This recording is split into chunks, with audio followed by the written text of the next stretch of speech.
Okay, for the analogy for protein synthesis, I was comparing it to recipes and chefs and people bringing ingredients to locations. So I kind of want to break it down for you a little bit.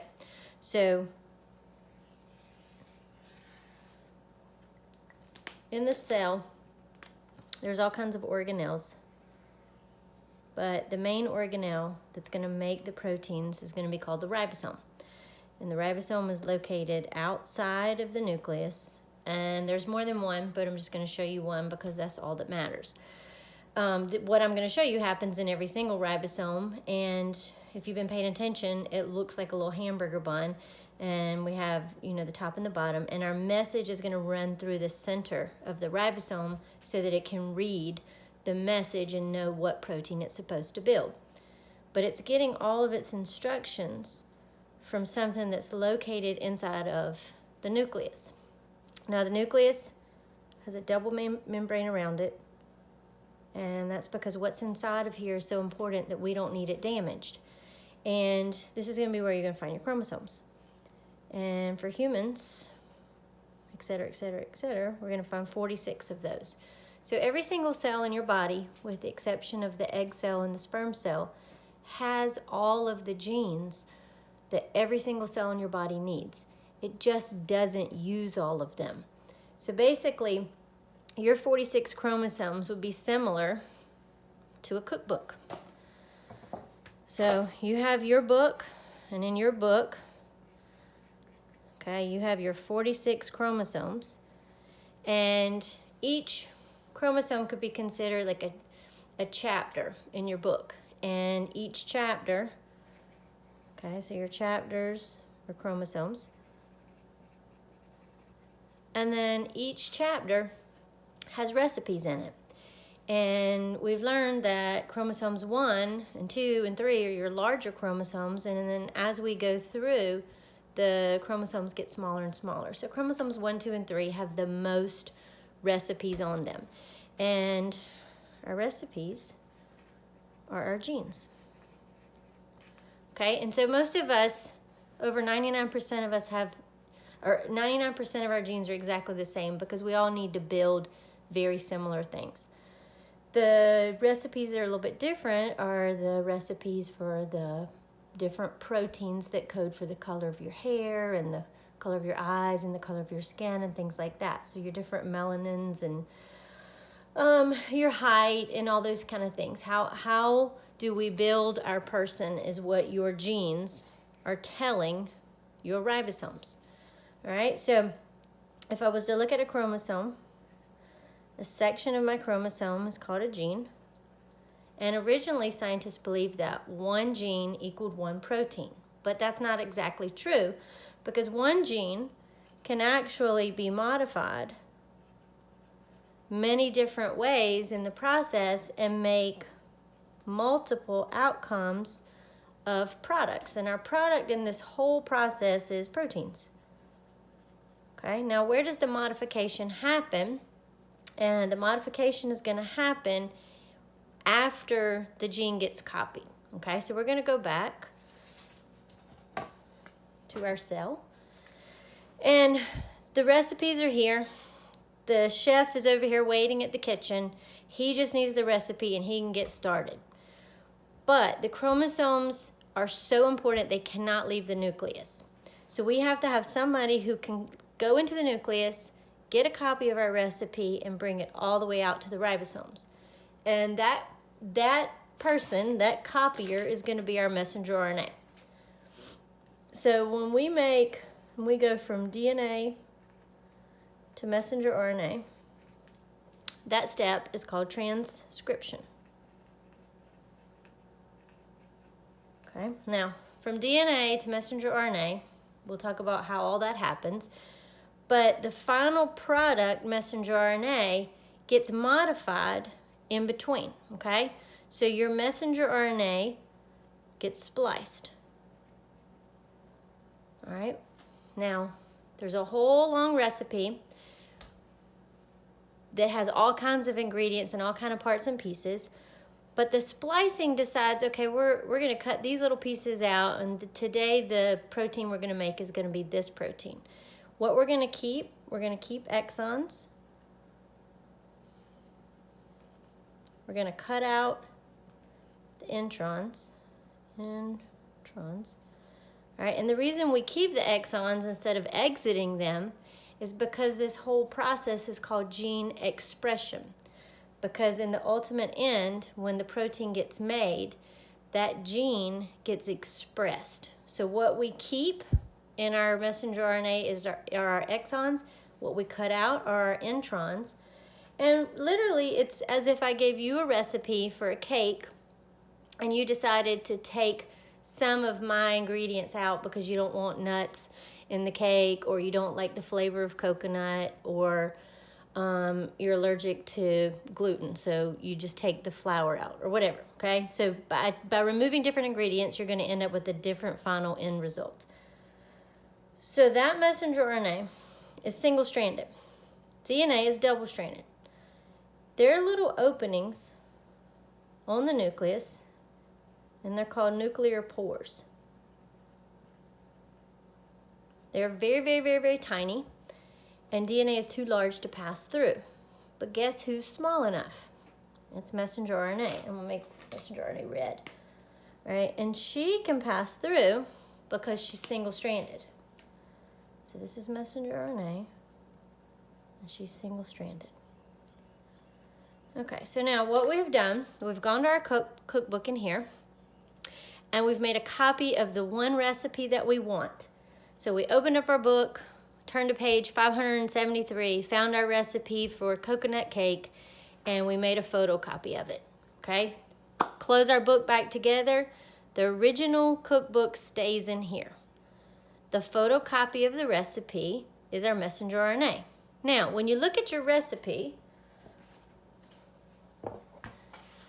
and you make your copy, okay, so you're just going to photocopy that one recipe, and it's for coconut cake, and here's all your ingredients, and here's all your steps. And then you decide, okay, I'm not going to do that ingredient, and I'm not going to do that ingredient, okay? And I'm probably going to skip that step. Okay, so we just did transcription by making a copy of our recipe, but then we did modification, and we spliced out and we removed some of the pieces of the recipe that we don't want to use. So if the pieces are gone, then the chef doesn't even know to do it. So when the exons stay, the chef will do what they say. The introns that are gone, he never even knows about them. All right, now we got to take this recipe to the chef. And that chef's going to read that recipe, and he's going to make that product. Now, what if we screwed up and did not include all of the steps that we need? Then we're going to have a protein that's made wrong or different, and most of the time different is bad. But every now and then, all of a sudden you use this weird ingredient, and yay, it's a good recipe, and it actually makes it better. And that's how mutations arise that are beneficial, and they stick around. Okay, so back to the real cell. All right, so the message is going to come to the ribosome. Now the message is going to run through the ribosome, but the ribosome will not begin fixing this protein until it hits the start codon. And our start codon happens to be AUG. Okay, so every protein in the world, the first 3 letters that begin the recipe are AUG.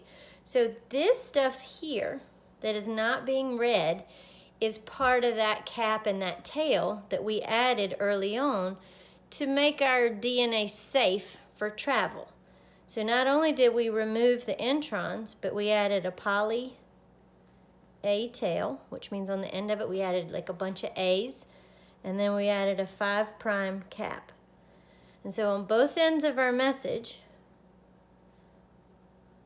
there's a cap and a tail so that the actual real recipe doesn't get ruined. So it'd be the same thing as if you took your copy of your recipe and you put it into a sheet protector so that None of your instructions got damaged.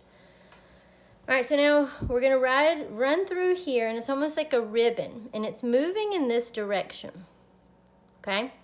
And it's flowing through the ribosome, and the ribosome reads the base the base letters in groups of 3. But it doesn't start until it sees the first AUG, okay? Now these sites are the EPA, and they're not like real places on the ribosome. You can't open up a cell and look at the ribosome and like, oh, there's the E, there's the P, there's the A. Those are just like hypothetical locations of codons. So AUG hits this A site, and the A is the arrival site, and that's when the ribosome knows to start making its protein. And so it reads AUG, and it says, I need methionine. Now, the way that you and I know it's methionine, because there is a chart, and it's the codon table. And if we go to the codon table, and it has all the codes in it, and we read the first letter is A, so we know we're looking here. And then we got U, and then we look from this side, and it's G. So AUG is methionine. And every organism on Earth, AUG codes for methionine. So that kind of helps support that theory and that understanding that we all came from a similar location, because we all code for the exact same amino acid for AUG. So who is going to bring the ingredient to the chef? He has little helpers, and these little helpers are called transfer RNAs. And in your book, they look like upside down stockings, and they look like the letter T, and they look like all kind of weird things, but they're kind of folded, and I'm just going to make them into a T shape because that just makes more sense. So the amino acid, the first one that gets brought here, is methionine, okay?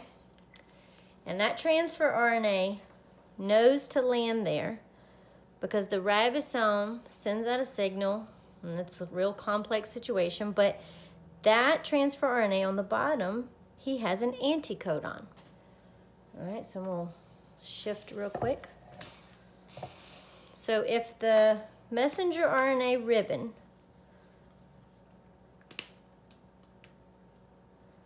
has AUG on it, okay, then the transfer RNA that is bringing methionine has the anticodon on it. And that just means he has the opposite letters, and that is to ensure, so it's going to be UAC, and that's just to ensure that he lands in the right spot. If his anticodon is not opposite of the codon, he can't land, and that keeps your body from bringing the wrong ingredient at the wrong time.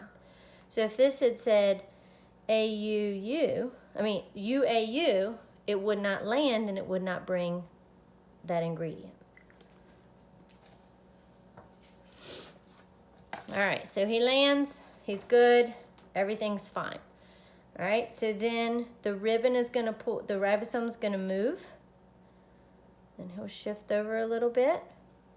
And now this is in the P site, the A site is open, and the E site is open. And these are sites for the transfer RNAs to land. So now the next 3 letters, whatever it codes for, another transfer RNA just floating around is going to come, and he's going to bring his amino acid. All right, so now these 2 amino acids are trying to build this big polypeptide, which is like a protein. So in order for them to build a long chain, they have to bond together. So amino acids, we learned months ago, build by forming peptide bonds. So this amino acid will bond to this amino acid, and then the ribosome shifts.